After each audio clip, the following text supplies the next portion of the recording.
Got the microphone. I need the lights. I need the lights. I need the lights. Woohoo! More lights. Wow, more lights. I mean, man, look at this. Lights everywhere. Look at what I've done for you. Subscribe. Come on, it's one click. One. If you will excuse me one, even if you're someone who hates reactions, excuse me this one, because it's a collaboration, guys, so we gotta give him some exposure because he absolutely deserves it. So, the video is called The Truth About the Trident as a Fantasy Weapon, featuring the Meta Muppet himself, the Meta Muppet. So, let's check it out. Alright, Trident, guys. You know, obviously the Poseidon Trident. So water diffraction, take that into account. Ooh. I think it would spear a fish. He's great. Woohoo, let's go.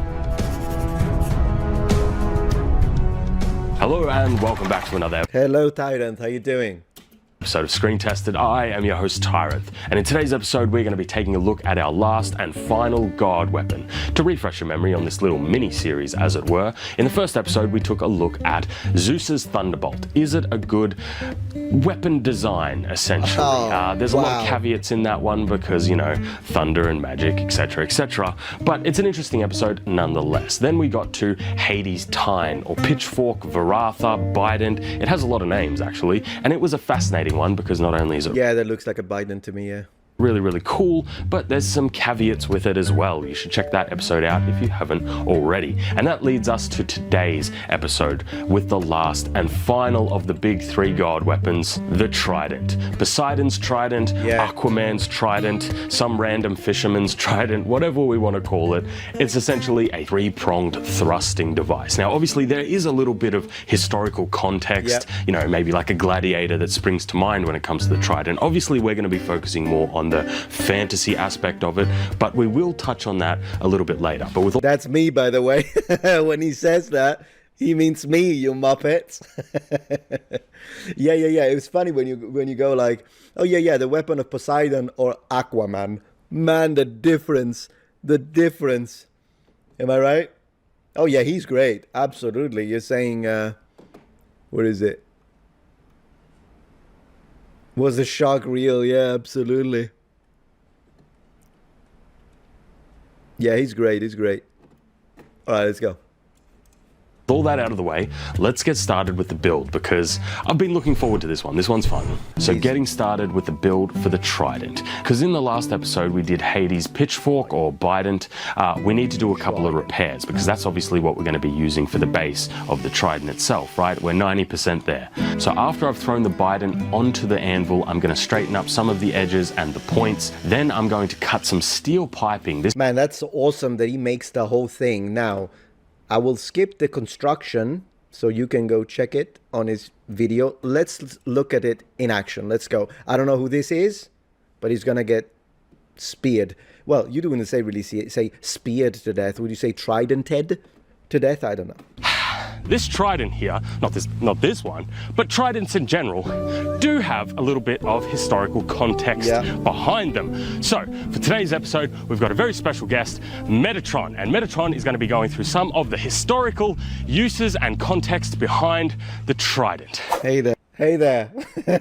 So I'm going to react to myself now.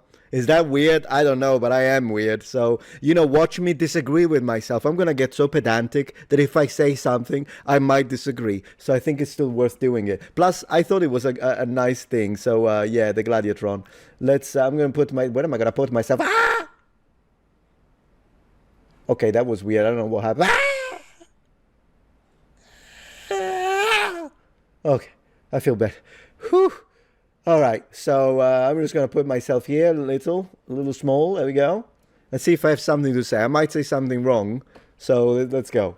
Trident, thank you so much for having me. Okay, let's talk about the Trident. I've got a few things to say. So whenever we think of the Trident as a weapon, we all go there, right? Imagining the Roman gladiator, specifically the gladiatorial class called Retiarius. aka this Muppet here. I would say it's quite safe to say that among all the different types of gladiator classes, the Secutor, the Murmillo, the Traex, the Oplomachus, the Retiarius is the fancy one because we see this very improbable fighter. I mean, he's lightly armored, he's got the net, he's got the trident. In fact, let's have a look at the trident. Sorry to interrupt you, Metatron, but I would like to say, note that in iconography, the tridents appear to have the same length. I don't really see a longer spike in the middle, so that could be an interesting version to recreate. I mean, look at this. They look identical in iconography. Anyway, sorry, Metatron, to interrupt you. Let's go. The meta. This is meta. There is a reason why the trident was given together with the net to this specific fighter. And in fact, no, there are 3 reasons, so let's go. Gladiatorial combat is deep and multi-layered. The reality of fact is that as modern people, whenever we look at the Retiarius, for example, fighting the Murmillo, the muscular big gladiator that is also carrying the Roman scutum, and the Gladius, we might just focus on the way they fight and the weapons that they're using, but we might miss out on what an ancient Roman would have seen, the sort of analogies that were connected to this specific figure and weapon. First, there is the physical allegory. So, the Retiarius is clearly the fisherman. He's got the net, he's got the trident. This is rather obvious, but what might not be is that the Murmillo is the fish. I agree with myself. But yeah, no, I can actually go deeper into this. Hey, Dash Renda, so good to have you here. Thank you so much for joining this absolute insanity of a stream where I'm now reacting to myself. Yeah, thank you very much, Dash. Good to have you here. Thank you. So, yeah, no, as I was saying, it's true. So that we always think that Retiarius is the fighter with the trident and he's the fisherman. I think we all know that. But the Murmillo is the fish. So from the perspective of the Romans, this was an obvious thing. This is the fish in a mythological sense. Thank you, Kristen. I appreciate that. The helmet that the Murmillo class is usually wearing is a representation of a specific type of fish that in Latin was called murena, which means moray, eel. These ones here. So the whole representation that we are seeing there is that the Murmillo is a beast of nature, a sea monster that is hiding behind the rocks, aka the scutum, that the fisherman needs to try and hit in order to get him out. In other words, in the eyes of an ancient Roman, this battle between the trident-wielding fisherman and this horrible sea creature was symbolic and entertaining in their way, as that they could apply their imagination to what they were seeing. After all, these are gladiatorial games. All of this I would like to underline again. I agree with myself. Excellent work, Metatron. But I wanted to say that all of this would be obvious to the ancient Romans. Obvious. They would be like, oh, the Murena has entered, the Murmillo is in, and then he comes in, and then he goes for the monstrous attack against the poor fisherman who is struggling to stay alive and fight the forces of nature. All of this was obvious to a Roman. And it's a bit like when we watch something, and because it's based on our own mythology and ideas and religions and cultures and philosophy and whatever you want to put in it, then it's obvious to us. Well, this was obvious to them. Yeah. But let's go deeper. In the eyes of, after all, these are gladiatorial games. But let's go deeper. In the eyes of an ancient Roman, the trident-wielding combatant is also a representation of the god Neptunus, Neptune, who, as we all know, is the Roman god of the ocean. Or is he? Oftentimes, when we think of the Roman gods and the Greek gods, we imagine that they are basically the same gods, it's just different names. But the reality is that they don't always overlap perfectly. And even though sometimes, when we look at this case by case, some differences may be marginal, other times they are quite substantial. Now, when it comes to specifically the Greek version, so Poseidon, or as they say in modern Greek, Poseidonas, yes, he's the Greek god of the sea. But when it comes to Neptunus, so Neptune, initially he wasn't. Oh, and he wasn't even Roman, because the Romans got it from the Etruscans. So the Etruscans create the deity, the Romans adapted, but in its early form, he was the god of the spring waters, the rivers, and the lakes, and only... This is actually a misconception that people have, and it's very simplistic. When you hear people saying, oh yeah, the Roman gods are just the same as the Greek gods with Roman names, they haven't really looked into it. And I'm not even saying they haven't looked deeply into it, they haven't looked at all. Because if you do, you'll notice that, yeah, as I say, there's connection to the Etruscans. There is syncretism, don't get me wrong. They do merge together at one point, but there will always be a difference. And the original versions are different too. So, yeah. The eels have 2 sets of jaws, if you didn't know. I did not know that, David, so thank you for the expansion. Appreciate that. Now it's really Metatron Gemini, I agree. There is 2 of us, guys. Later, as we have a little bit of a merging or a syncretism with the Greek Poseidonas, he also becomes the god of the sea. All of this according to George Dumzil, fantastic expert in comparative linguistics and mythology. Strongly suggest to read his work. But I digress. Initially we said that when the Romans, an ancient... What's new? Roman were to look at a gladiatorial combat, a fight between a retiarius and a murmillo, they would not just see 2 guys fighting each other, but they would see a fisherman fighting a massive fish. But when this gets deeper, and it also becomes its own symbolism of ancient Roman religion, what is the murmillo then? What is Neptune doing with the trident? Trying to kill a fish? No. According to Markus Junkelmann, German historian and experimental archaeologist, in this specific scenario, the Retiarius is Neptune. When he strikes the shield of the Murmillo, he is causing seismic shakes, also known in this specific context as underwater earthquakes, because do remember, the god Poseidon is not just the god of the seas, he's also the god of the earthquakes. All of this is impressive, but what it really helps us to understand is that yes, the trident might not be the best weapon that you could give a fighter in a gladiatorial context, but that's why I was responding to you earlier on, and we were like, yeah, we don't know if it's a great weapon design, because it's not a weapon designed to be effective. It's a weapon designed, or it's an implement that the Romans chose to give to this specific gladiator because it was summoning all of this. So that's what it was doing.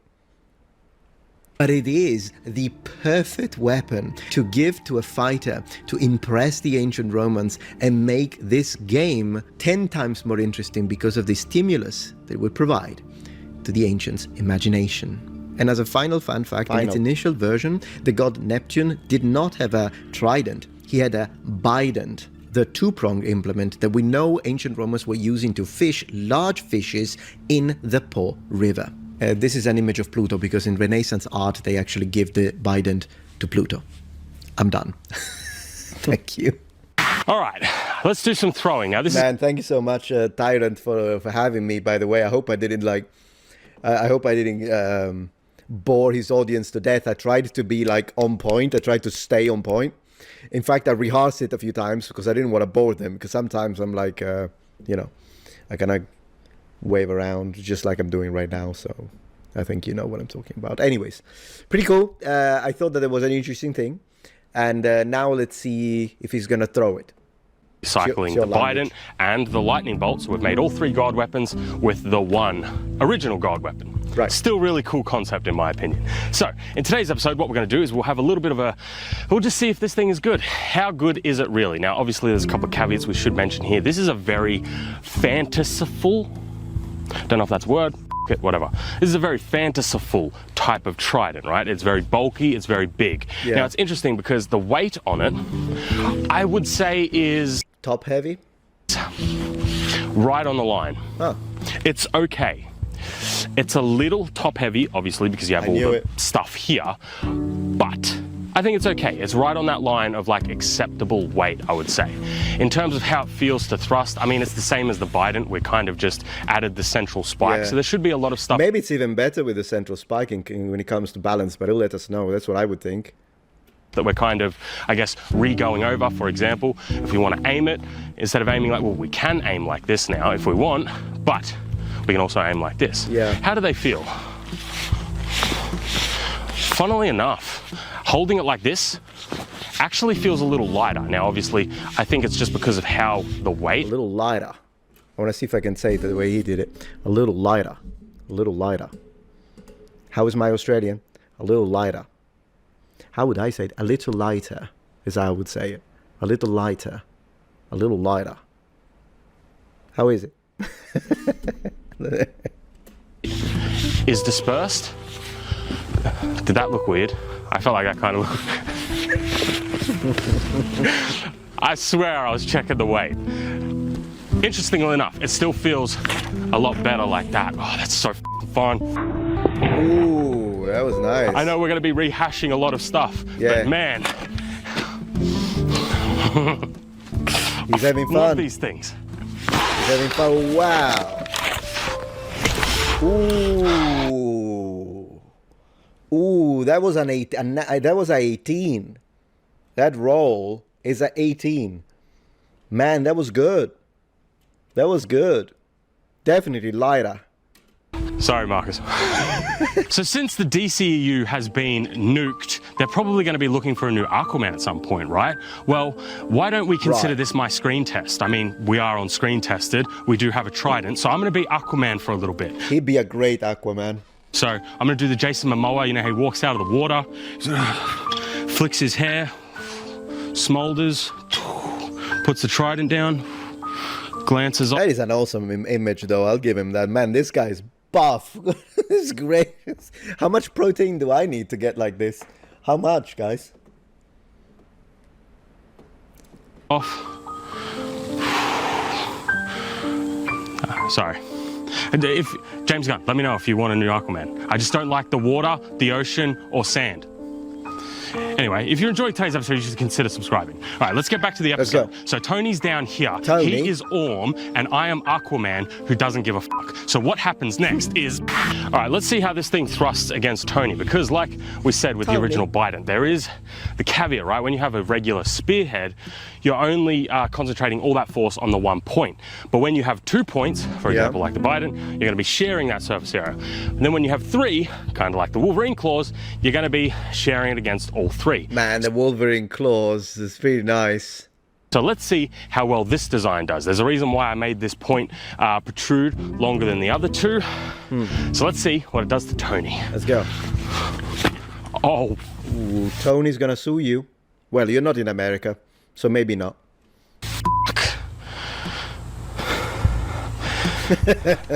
That's pretty good.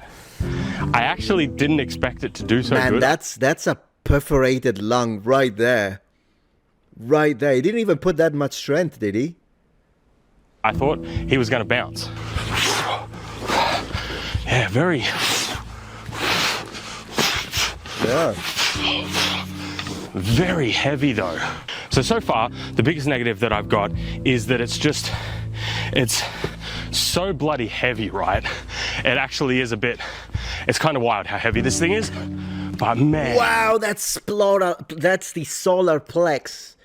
Yeah, you don't survive that. You do not survive that. No. Bye-bye. Yeah, I mean, you would have done the same with a spear, by the way. It's not like these things, considering the fact that this is longer, basically these two here make it useless. But it's, yeah, look at this. Man, the spear is OP. Absolutely, the spear is OP. I mean, yeah, that's, oh, the sternum probably got cut. Oh, goodness gracious. Yeah. You've got a lot of range, got a lot of reach. Boom. Action replay. Having a extra protruding point to be the one to make first contact, absolutely fantastic. It's a little top heavy, like we said, but that's more for the fanciful designness than anything else. Yeah. It really... What would it do to a shield? Now, that is a great question. I think it depends on the shield, but it wouldn't surprise me if you're strong enough that you might be able to at least go through. Because imagine if you do go through the shield, you could... Yeah, it kind of depends on the situation, but I guess I could see it happen, but it depends on the shield. It really depends on the shield quality. You might not. And then you could even get stuck into the shield, and that's a problem, actually, for you, if you get stuck on the shield. Yeah, I would say you're all right, UCC. Maybe you could use the sides to block a little bit, but then again, it's not an optimized weapon of combat. The spear is still superior, and you can add a little bit here, like they did in real European shields. You could add 2 little spikes to the side, and that would already give you that much without adding too much metal and making it, because he's tired, as you can see already. Hey, Cherry Pie, welcome here. We have got lots of topics. Right now we're talking Tridents, and I will appear very soon, because this is a collaboration. Guys. Is good at thrusting, honestly. Yeah, Tony is getting... Tony's dead. Yeah. So that's kind of a surprise, but again, you got to remember, it's more so because I made the design a little bit more protruding. If I had made it the same sort of length as this, I think we would have a much more shit time about it. So let's do a couple more thrusts. Let's go. Very quickly, just because I want to see how we can go with it, huh? Is it only me? I'm getting anxious because his camera is right next to it. The other camera, like this one. I love pole arms. I love staffs. I love them all. They're so much fun. So, with that out of the way, why don't we get to some throwing? But before we get to some throwing, we have a very special guest in today's episode, because if you didn't know... Let's throw it, Trident. Let's throw it. This is kind of a long distance throw, especially for how much this thing weighs, and there's a big chance I might break it. But if I'm not going to go for gold, why bother? Why bother? So let's see how this thing flies. Let's see if it has a good flight path. Let's see if I can even hit Tony. He's usually a pretty good thrower, by the way. Every time I see him throw stuff, I'm like, yeah, I would have never got that one even if I tried 15 times in a row. You should subscribe to him, totally. Yeah, I'll give you the link again once we finish. From this distance. Let's do it. Go. Gotcha, bitch. As a Roman would have said in Latin.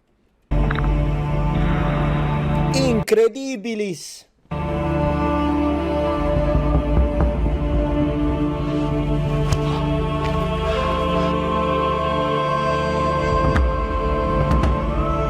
Man, isn't it cool how it rotates in the air? It looks great, actually. I'd like to see, like, could you imagine if you can get him in the throat? Whew. Hello, Sir Metron. Always pleasure to catch you live and with the mic on. Thank you, Pietro. I actually got I replaced the cable, so we shouldn't have any more problems with the microphone.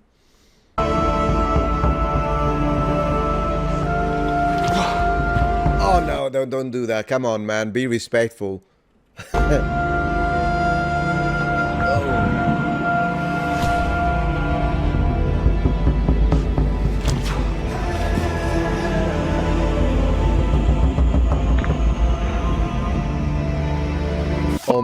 Almost. One of the interesting things that I do like about the Trident, obviously, is that you can push weapons away. Obviously, it's probably easy to get out of that, though. It's probably pretty easy to get out of that. Anyways, this was a fantastic video. I'm not going to react to the whole thing so that you guys can go watch it later. We'll give him the rest of this, and also I skipped a little bit around the part where he was forging. But yeah, no, this was a collaboration that I did with Trident. It was really fun. I'm gonna give you the link. If it's the first time you see the channel, you should definitely check him out, because hopefully we'll do more collaborations together in the near future. I'm just very slow when it comes to organizing my collaborations, but yeah, this was really fun, so I really appreciated it. Okay, so what I'm gonna do now, yeah, I know, hit him in the lower regions with that one, with his weapon. No, it was a Trident, not a Joe Biden. It was a Trident. Anyways, let me see. So what we've got here, and just checking the, again, quality of the stream. Yeah, everything good? Good. All right, so let me go get a drink. I'll be right back. And then we're checking this channel, because I've been told that she's English, and but she teaches Italian, and people asked me they want to know how good my Italian is. Sorry, not my Italian. Oh my gosh, I'm really losing it. How good my Italian is fantastic. No, how Italian is her good is. People want to know how Italian her good is, so we're gonna check that, and I'm gonna give an honest opinion, see how well she does. And Nick Quim says, "Hello, bro. I saw your Asmongold stream. Keep up the good work. I appreciate that. Thank you very much. Yeah, that was great. Wait, you're Italian? Yeah, I'm Italian. Yeah, I'm Italian. My Italian is incredible, guys. I'm telling you, like, it's phenomenal. So yeah, I will leave you with the chair for a moment. Please do not disrespect the chair, and I'll be right back. But do let me know if the chair acts like a Muppet.